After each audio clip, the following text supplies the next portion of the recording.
Everybody, welcome back to Manga Swag. If it's your first time here, welcome. It's your boy J-Rock right here. Today we're going to be dropping a review on this book right here. This is called Levius. This is the complete collection, volumes 1 to 3. It says right here, it's a hardcover, complete story and whatnot. Now when you finish reading this, there is a second series called Levius EST. And they come in these trade paperback format. These do not have a hardcover format as of now. Maybe in the future they will. Now the complete series here would be 10 volumes. So in total it's these 10 plus these 3. So it's 13 volumes total. But when I originally saw this book, I thought, okay, it's another sports manga.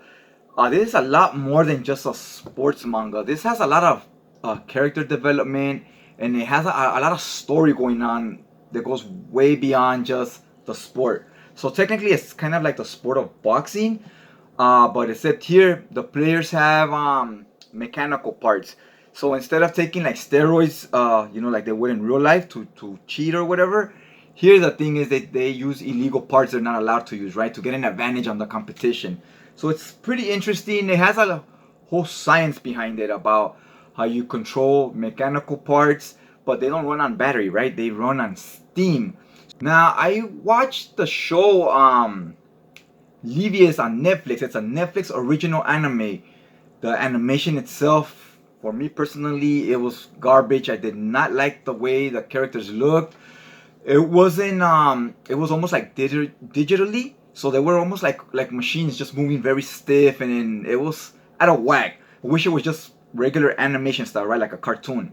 The action would have flowed a lot better in my opinion, and the characters would have probably looked a little better as well. The voice acting was fine. They changed quite a bit of things. I was reading this and I was watching the first 3 episodes, and it's probably 50% of what's in here and 50% it's modified and it's different, right? So they kind of go their own route with the story on Netflix. You know how we do right here. For those of you new here, I'm gonna give you a review, my thoughts about the story, briefly talk about it a little bit. Then we're gonna get into the overall build of the book, the physical quality, binding, extras, stuff like that, right? So we'll go overhead view for that, and we'll also show off some of the art because it does have real nice art. So first, let me tell you a vague synopsis of what this is about. So there's a war in I believe they're in Europe. I can't remember, and they're at war. That might have been with Asia.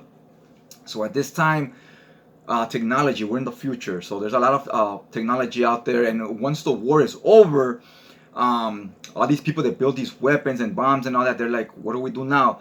So what they do is basically they build prosthetics, right? Metal arms, cyborg legs, stuff like that, for people that have lost body parts in accidents or even in the war itself.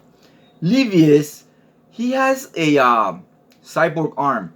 Now this arm, it didn't happen it happened in the war, but he's not a soldier. He was a little kid. He just caught a stray, right? Because the war spilled over onto the cities, and it was just an ugly thing going on. A lot of people got injured and whatnot. So his mom wasn't so lucky. She ended up in the hospital. She was in a coma for a long time. I believe she died. And he has been sent to live with his uncle. Now his uncle used to be a former boxer. In the Netflix cartoon, it's boxing.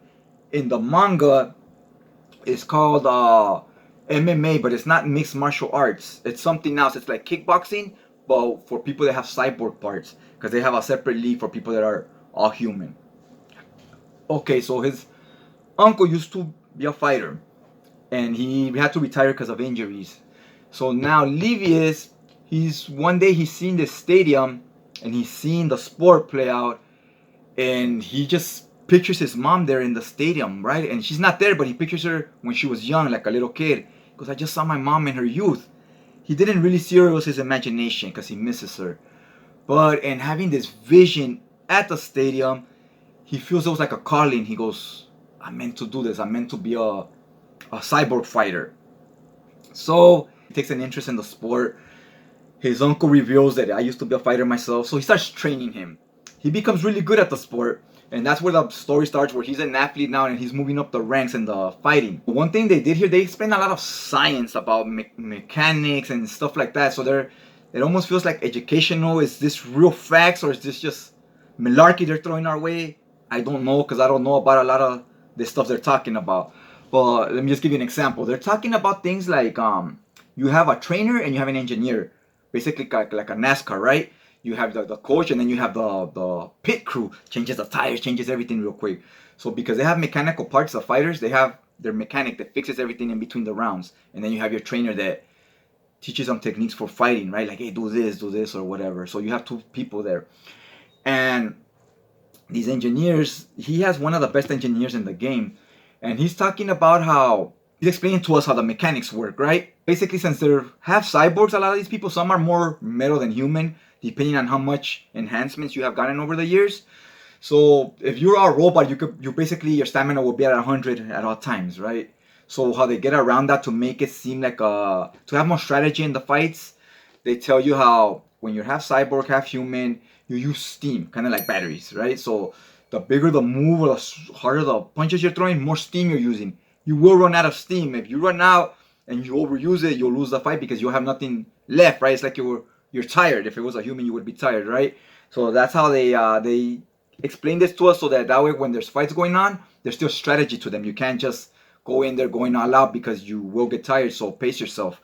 So they explain all that to us, how the mechanics of all that works.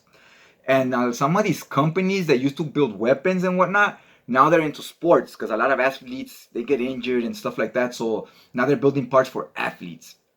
That way they still stay relevant. I really enjoyed the story, the way it was going, the characters. The uncle's a bit eccentric, sometimes even comes off like a goofball. And Levius is very serious because his dad died. Then his mom was in this coma. I don't remember if it said if she died or if she's still in the coma, but I think she died as well down the road. And he feels partly guilty because he was with her when she died, but he was a little kid, right? And he lost an arm in the same accident. But he felt like, oh, I could have saved her. It's my fault. So he's a very serious guy. And the sport, when he's training and when he's fighting, he says he does these fights for his mom.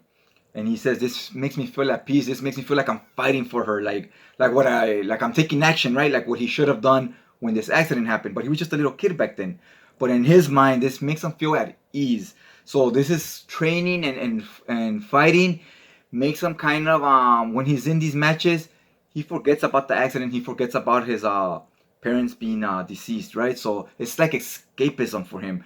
And I really like the way they explain this, because I think a lot of athletes go through this when they're mourning, they're in bad situations, a divorce, or mourning the loss of a loved one, being one of their child or parents.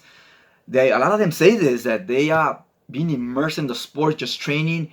It keeps them occupied on something else, so that way they can kind of block that pain out, right? So I really like the way they explain this in this book. It made you feel like okay, I get it. I get when athletes say this now, because they did a good job with the character, kind of showing it through the story. We get introduced to a few different fighters that he has to be fighting to get up the ranks. And wow, they throw some twist your way. They will build up some fighters and not build up others. And then you think the ones that are not built up, they're nothing, right? But it turns out they end up being big players in the long run. And some of the guys they build up, they're maybe not as great as you thought they'd be. It gets crazy. I don't want to spoil anything, so I don't want to give too much away, but it was really well done. Also, the art, it was crazy. The art was it a lot of times felt like the artist just traced photos, right? So a lot of panels, if I go back and flip through the pages, like the panel on page 7 and this panel on page 9, then this panel on page 20, it's the exact same. It's like he traces a panel or a picture, and he just applies it to a lot of different random panels. He does that with a lot of characters. I personally don't mind it. I kind of enjoyed it because it makes the characters look real, right? They look like real people because they're traced from like photos somewhere.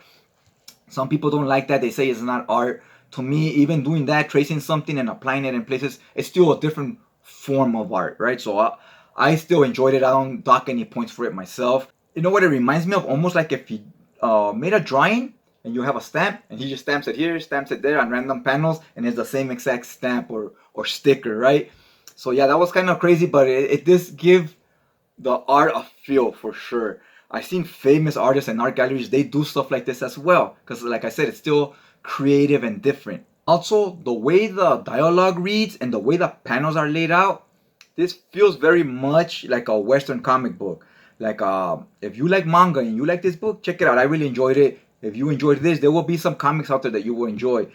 I know typically I wouldn't start with Marvel or DC because those are not for beginners. It's very like it's hard to start on those because they have so much continuity and so much backlog, right? You're on like issue 1700 or whatever.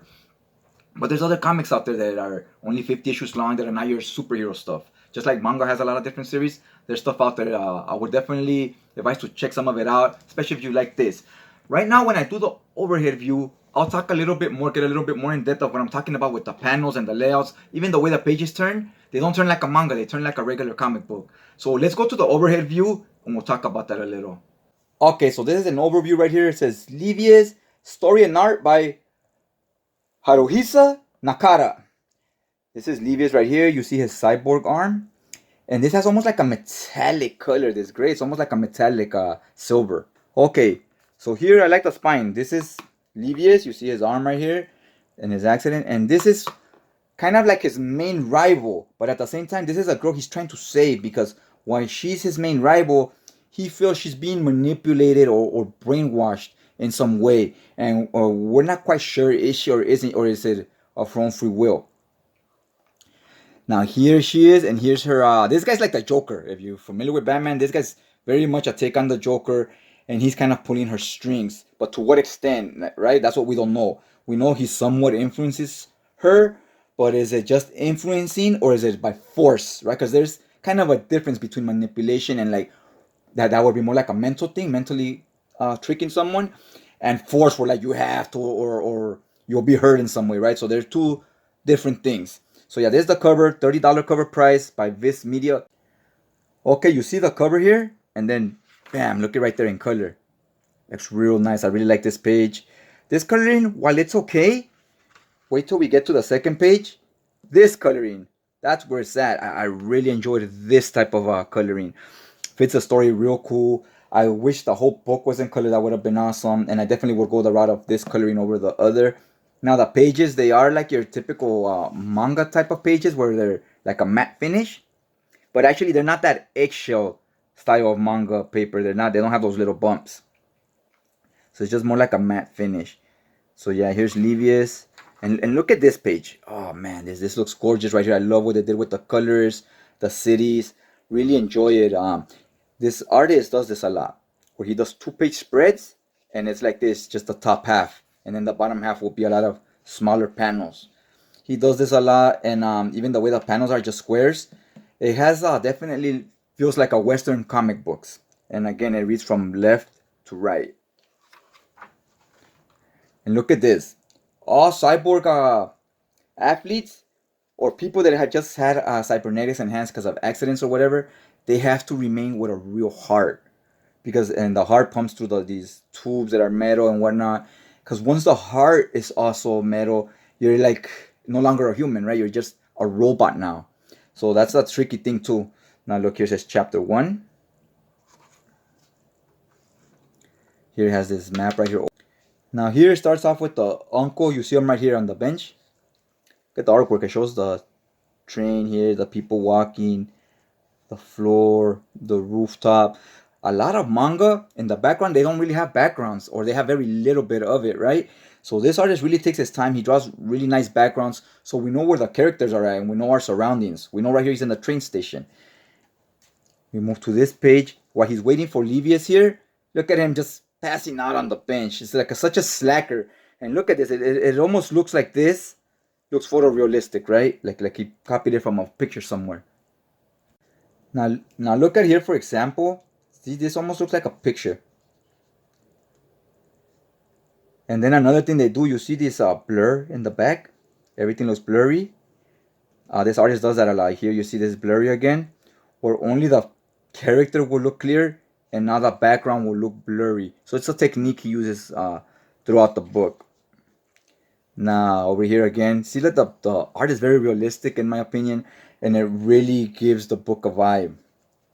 So he's very depressed about shit situation. This poor kid, my nephew, my brother's dead and his wife is dead, right? His sister-in-law. And then he's over here just sad because his parents are gone, right? So it's kind of a downer at first in the beginning. It's very it's not slow paced, but the dialogue makes their life feel slow paced because they're just mourning the loss. They did a really good job of it. On some books, they just cover it for 1 page and then they move on. They start the story. Here, it drags out for at least for like 50 pages. They constantly reference it, right? Here he is. He's obviously, he's crying. His parents, loss of his parents and whatnot. So he's, stressing over all this and he's coping with it. He doesn't know how to deal with it. Now here we're introduced to this other character named Hugo. Huge guy. He's the one of the biggest in the game, right? There's levels, level 3, 2, and 1. He's the top guy at level 2. So meaning does he win a fight or two, he'll move up to level 1. But he's the top guy at level 2 at this moment. He's huge, and before he fights this guy's telling us his story about how he got into boxing. So we even developed the challengers, right? So that was pretty cool. It shows us how he really admired this guy named it's Hamid Ali Kaka. But basically he's a play on Muhammad Ali. It's supposed to be Muhammad Ali, and Hugo constantly calls him Ali. He goes, I looked up to Ali. I wanted to be just like him. That's why I got into this sport. Ali was a badass, and he died. He passed away. So I like how they gave this guy also some character development, and he comes off very unlikable, like a real badass, kind of like Brock Lesnar. Used to be kind of unlikable at first because he used to talk a lot of shit. If you follow wrestling, you know who he is. And then eventually he won the fans over because they kind of embraced his style, right? So that's how this guy is. You really hate him at first, and eventually he kind of wins you over a little bit. Look, again, another 2-page spread, and this is gonna be his main nemesis, that he would have to fight her to move up to level 1. But there's way more than just their match at stake. It's not just about the rankings. There's a lot more going on behind the scenes before they even fight. It's a great buildup of so much things going on. They've met as children during the war, and that's all I'll say about that because I don't want to spoil the story. I want you guys to go ahead, check out the book, pick it up, read it. So I won't get more into the story. Right, needless to say, I really enjoyed this. I probably would give it somewhere about a 8.5 out of 10. Highly recommended, and I would recommend also the Levius EST. Good series. I have not finished the EST yet. I'm on the second volume, so I'll talk about that in another video once I finish reading those. So other than that, you know what's up. If you like the video, go ahead and hit that like button. And if you're not already subscribed, hit the subscribe button. Be helping your boy out. Be helping the channel out. That way, I'll notify you on your feed every time the new video drops. Other than that, I'd just like to thank you guys for checking out the video, and I'll check you guys out next time.